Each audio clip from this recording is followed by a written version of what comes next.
Hello and welcome crypto fans to Solid Link episode 8, Technology That Matters. We've got an amazing show for you today, bumper action, latest news, hot stuff coming out from all over the area. Blockchain jobs are on the increase. US government is looking into ICOs. There's an ICO in China even with the ban. You name it, we've got it. But first, let's go to our educational piece as usual.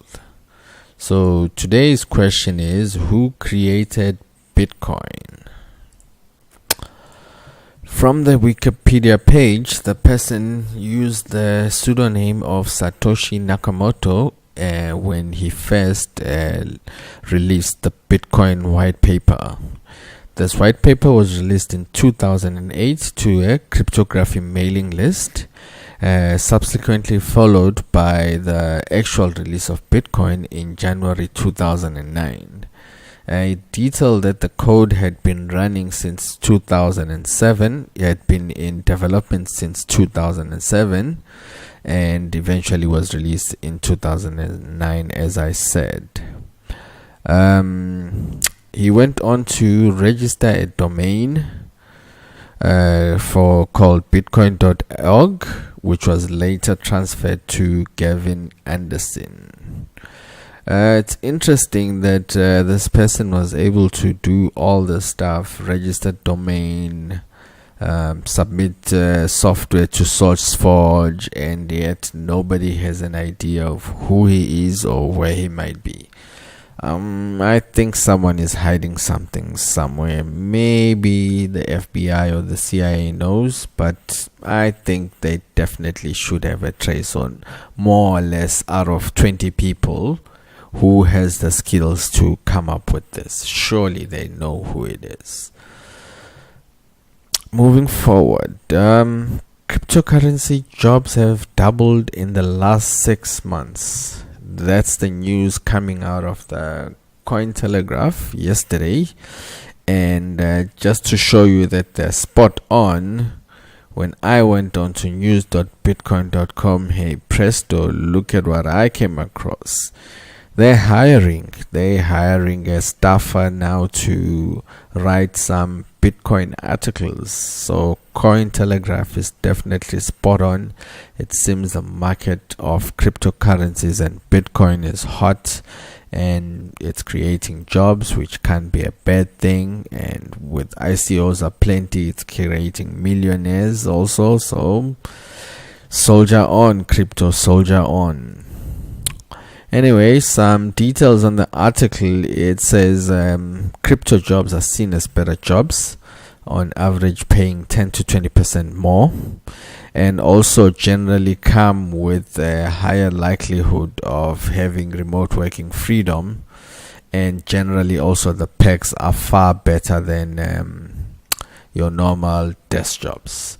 The site that they did the research on also showed that there's 2,500 new technical jobs and also 1,000 plus non-technical positions available. So this is a very broad market. So anyone actually who's interested in this space right now is the opportunity for you to switch and get into crypto, and maybe you can land a nice comfortable job that you can enjoy, and also you can contribute something to the crypto community. Onwards, governments are testing their own cryptocurrency. Well, in Sweden, it's stated that only 15% of transactions are actually cash. So the bankers in Sweden, let's double check. Yes. And the bankers in Sweden are actually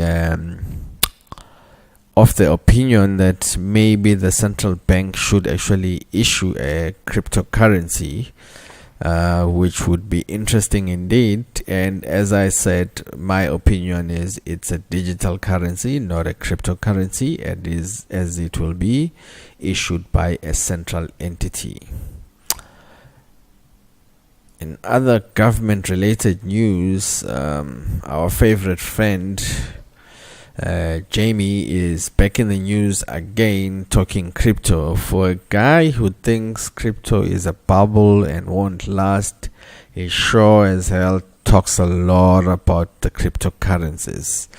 So he's saying they're kind of a novelty and they're gonna wear on, and he's professing a government crackdown. Oh wow, what rocket science. China's already cracking down on it. Yeah, now he's professing a government crackdown. Anyway, we'll see what will happen. I'm of the opinion that even if governments do crack down on Bitcoin, it will carry on. Might not be at the current price levels that we are seeing for a short while. However, I think it's gonna go forward. I haven't seen governments even been able to crack down on torrents, which it's very easy to track who's doing what, and I don't think they stand a chance against something more advanced as Bitcoin, and also which creates value in people's lives. But yeah, it will be interesting to see how things play out with governments over the next couple of years. So the US regulators are going to sit on October 12th and discuss ICOs. It seems the SEC will be having a meeting on the 12th of October, and as part of that meeting they will actually be talking ICOs and looking at how to regulate them. And as stated before, the SEC declared this summer that the initial coin offering tokens were subject to federal securities law. So this might just be a step further to start regulating them, which will eventually probably lead to regulation of Bitcoin, which will make it legal. Hey, yeah, so we shall see. So an interesting development though is that at least the SEC will actually include blockchain advocates to come and talk and present their side of the story. Hopefully they get the right information and informed decisions will be made. Out of China, we have an ICO. Yep, you heard me right. The Macau gaming company Dragon Corp is aiming to raise $500 million through an initial coin offering. So they're saying to circumvent the Chinese ban, the ICO will be out of Hong Kong, and essentially what they are offering is their junket system is basically what you'll be investing in. This is the first time anybody has allowed the public to invest in a public junket or become shareholder of a casino.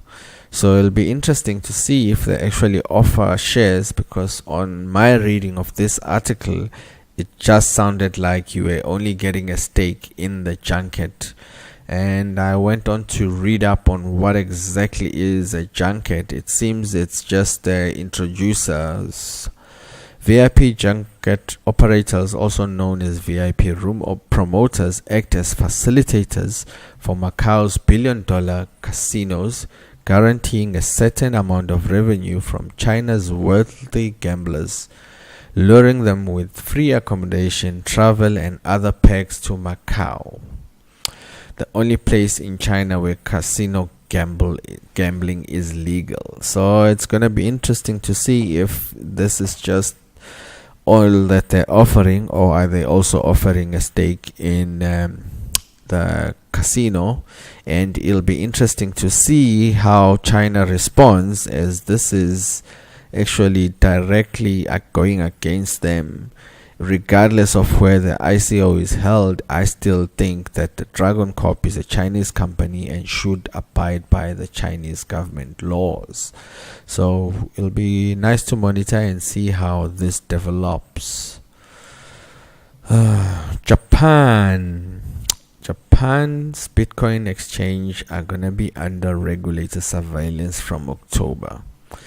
Bad thing, good thing, only time will tell. But with the increased flow of money into Japan after the Chinese ban, it only makes sense for the regulators to be a lot more cautious. And I personally don't see anything wrong with a little bit of regulation, especially if it's going to come with some auditing. Then you know that the people's funds are safe and secure, and you won't have the Mt. Gox scandal where people think they're trading actual Bitcoin, but there's actually no coins held anywhere.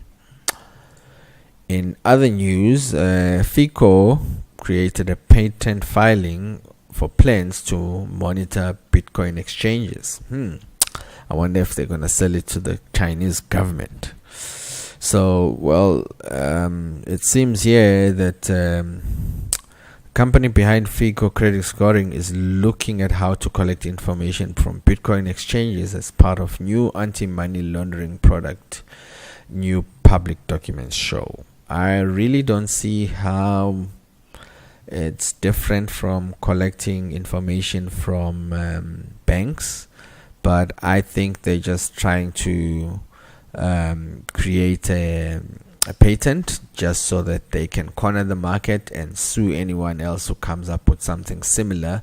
For me, this is a broad and vague patent whereby you are just auditing companies for certain patterns. I don't think it's worthy of a patent, but we'll see how it develops and if it's gonna get processed successfully. In big news, Korea's largest messenger app is launching its own exchange. That's right, and they're gonna come straight off the bat with 110 plus cryptocurrency. The operator Kakao Stock, a popular Korean securities trading app based on the country's #1 smartphone messenger app, Kakao Talk, is launching a cryptocurrency exchange called Upbeat. This Upbeat will be launched with at least 110 currencies, and it's going to be exposing it to millions of users already on the platform. So this is great news. In order to launch Upbeat, Dimon signed an exclusive partnership agreement with US digital currency exchange Bittrex, which supports over 190 currencies. So it seems that's where they're going to be getting their liquidity from, and as a launch, so it's going to be humming straight from the get-go, which is great news for cryptos and cryptocurrencies. On to the market review. Of course, after those news out of Korea, you guessed it, everything is green. We're seeing greens all over the place. Green, with some hefty gainers, but pretty much everything in the top 100 is green. Looking at some detail over the last 7 days to see if anyone is broken above. The NEO is up 17%, with Zcash also 20% up for the week. 10x is only 10%. So all in all, it's been a good last 24 hours. It'll be interesting to see if Bitcoin can breach the $4,000 mark, or if Ethereum can breach the $300 mark to signal again if the bulls are raging, but only time will tell. This is BM for Solid Link Cryptocurrency News. Peace.